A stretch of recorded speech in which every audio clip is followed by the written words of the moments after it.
Jakob, hvad er du i gang med? Lige vil hænge en vandplan op.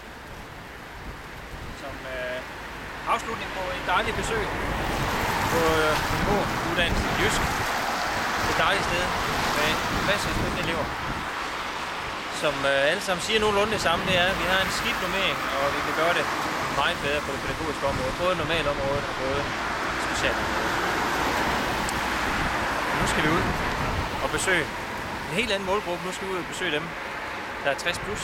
Vi skal til Fortegård. Jakob, må jeg lige høre dig om noget? Ja.